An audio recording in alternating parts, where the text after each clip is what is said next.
เสริมขยายมูลเสื้อสายพัวพันการร่วมมือระหว่างสปป.ลาวและประเทศฮังการีในการร่วมมือยุทธศาสตร์ปัจจุบันสปป.ลาวได้รับอนุมัติเงินกู้จากรัฐบาลประเทศฮังการีเข้าในการพัฒนาประเทศชาติในหลายโครงเขตในนั้นกระทรวงป้องกันความสงบมี1โครงการคือโครงการคุ้มครองพลเมืองลาวระบบบัตรประจำตัวระยะที่1ด้วยทุนกู้ยืมมีเงื่อนไขจากรัฐบาลฮังการี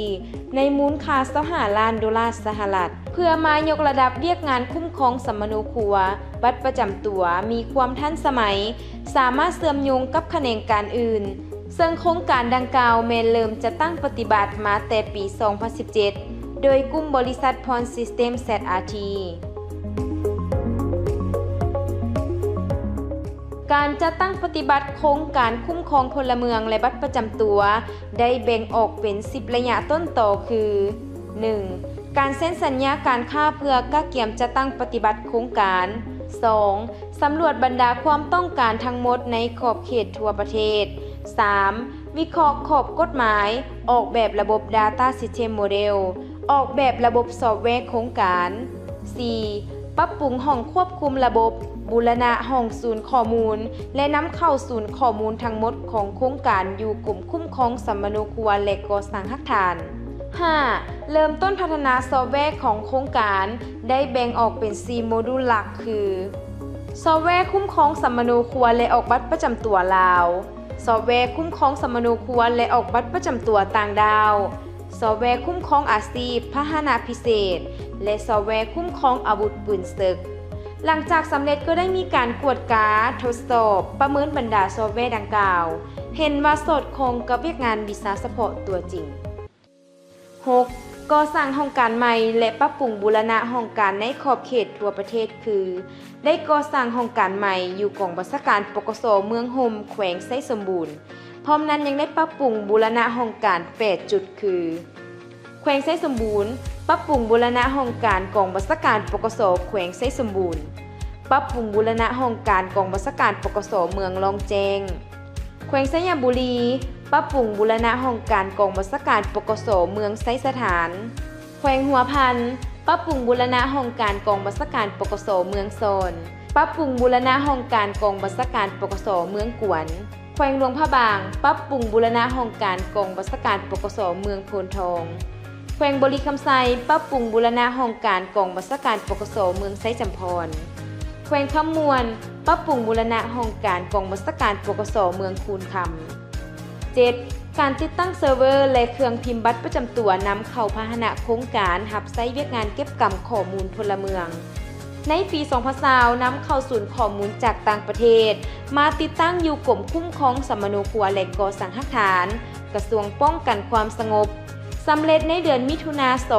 2022เพื่อเก็บกำข้อมูลสมนูครัวและบัตรประจำตัวของพลเมืองลาวและนำเข้าเครื่องจักรปั่นไฟฟ้าสำรองขนาด80กิโลวัตต์อัมเพื่อสนองพลังงานไฟฟ้าหล่อเลี้ยงศูนย์ข้อมูลให้มีความรับประกันสามารถเก็บกำข้อมูลพลเมืองได้ตลอด24ชั่วโมงในปี2021นำเข้าเครื่องพิมพ์บัตรประจำตัวจากต่างประเทศจำนวน2เครื่องคือ SCP-501 และ SCP-60 มาติดตั้งอยู่กรมคุ้มครองสมนูครัวและก่อสร้างหักฐานกระทรวงป้องกันความสงบสำเร็จและได้มีการกวดกาทดลองนำไส้และพิมพ์บัตรประจำตัวหับไส้พลเมืองลาวทั่วประเทศและนำเข้าพาหนะนำไส้เข้าในเวียกงานวิชาเฉพาะเก็บกำข้อมูลพลเมือง 8. นำเข้าสุดอุปกรณ์เก็บกำข้อมูลสำหรับบรรดาทั่วปกส.แขวงปกส.เมืองหลังจากพัฒนาซอฟต์แวร์สำเร็จก็ได้นำเข้าบรรดาสุดอุปกรณ์เก็บกำข้อมูลจากต่างประเทศเป็นต้นแมนอุปกรณ์เน็ตเวิร์กคอมพิวเตอร์เครื่องสแกนนิ้วมือกล้องถ่ายรูปและอุปกรณ์อื่นๆจำนวน528กว่าสุดและติดตั้งอุปกรณ์ดังกล่าวให้กรมคุ้มครองสมนูครัวและก่อสร้างหักฐานพร้อมทางฝึกอบรมบำรุงรักษาสุดอุปกรณ์เก็บกำข้อมูลและนำใช้บรรดาเครื่องดังกล่าว 9. การพัฒนาบุคลากรและการทดลองนำใช้การคุ้มครองพลเมืองแม่นปัจจัยสำคัญที่จะต้องได้เอาใจใส่เป็นพิเศษดังนั้นเวียกงานการฝึกอบรมและส่งเสริมบุคลากรเป็นปัญหาสำคัญที่จะต้องได้เอาใจใส่เป็นพิเศษ กระทรวงป้องกันความสงบก็คือกรมคุ้มครองสมนูครัวและก่อสร้างหลักฐานได้จัดฝึกอบรมให้พนักงานเป็นแต่ละระยะเป็นต้นแมนจะตั้งการฝึกอบรมผู้รับผิดชอบศูนย์ข้อมูลนำไส้และบำรุงรักษาเครื่องจักรพิมพ์บัตรประจำตัวฝึกอบรมครูฝึกสอนนำไส้ระบบคุ้มครองพลเมืองลาวฝึกอบรมผู้นำไส้ระบบคุ้มครองพลเมืองลาวให้แก่พนักงานปกส.แขวงปกส.เมืองในขอบเขตทั่วประเทศจำนวน500 กว่าสหายหลังจากการพัฒนาบรรดาซอฟต์แวร์ฝึกอบรมพัฒนาบุคลากรสำเร็จก็ได้เริ่มต้นทดสอบกวดกาการสาธิตการทดลองนำไส้บรรดาซอฟต์แวร์ทั้งหมดในการจะตั้งปฏิบัติเวียกงานตัวจริงให้บรรดาคณะรับผิดชอบได้รับชมอยู่กองบัญชาการปกส.เมืองไซธานีนครหลวงเวียงจันทน์ปัจจุบันได้ทดลองนำไส้ระบบคุ้มครองพลเมืองลาวอยู่บรรดาปกส.เมืองในนครหลวงเวียงจันทน์เห็นได้ว่าสามารถป้อนข้อมูลพลเมืองลาวเข้าสู่ระบบคุ้มครองพลเมืองลาวได้ปกติและสามารถออกปึ้มสมโนครัวและบัตรประจำตัวให้พลเมืองได้ 10. การเซ็นสัญญาปิดโครงการและรับประกันโครงการภายหลังสำเร็จโครงการทั้งหมดก็ได้ลงนามเซ็นสัญญาสำเร็จโครงการคุ้มครองพลเมืองออกบัตรประจำตัวระหว่างกรมคุ้มครองสมโนครัวและก่อสร้างหลักฐานกระทรวงป้องกันความสงบกับกลุ่มบริษัทพรซิสเต็มZRT โดยมีคณะรับผิดชอบจากบรรดากระทรวงและกลุ่มบริษัทเข้าร่วมพิธีลงนามเซ็นสัญญา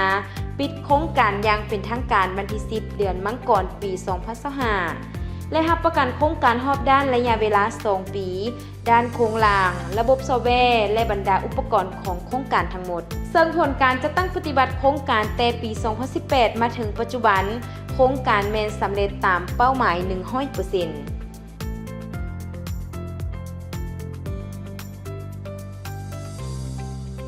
ในช่วงระยะที่จะตั้งปฏิบัติโครงการปี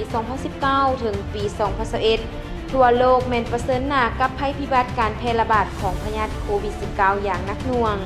ซึ่งเป็นสิ่งท้าทายหลายด้านเฮ็ดให้การดำเนินโครงการมีความล่าช้าเฮ็ดให้การประสานงานพบความยุ่งยากการใช้ภาษาที่เป็นสื่อกลางในการประสานงานยังบ่ทันได้ดีและปัญหาการถอนตัวของบริษัทจะตั้งปฏิบัติโครงการจึงเฮ็ดให้การเก็บกำข้อมูลมีความซักซ้าบ่สามารถจะตั้งปฏิบัติโครงการได้สำเร็จตามกำหนดเวลา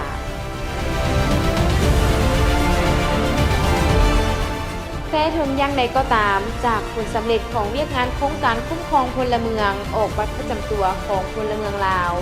ย้อนความเอาใจใส่ของพรรคและรัฐบาลก็คือกระทรวงป้องกันความสงบได้เอาใจใส่เป็นพิเศษและความเอาใจใส่ของกลุ่มบริษัทสู่ซนดำเนินจะตั้งปฏิบัติเวียกงานดังกล่าวร่วมกับเจ้าของโครงการจนเฮ็ดให้โครงการดังกล่าวสำเร็จการป้อนข้อมูลเข้าในระบบลาว ID โดยพื้นฐานและพิมพ์บัตรประจำตัวพร้อมรับใช้ประชาชน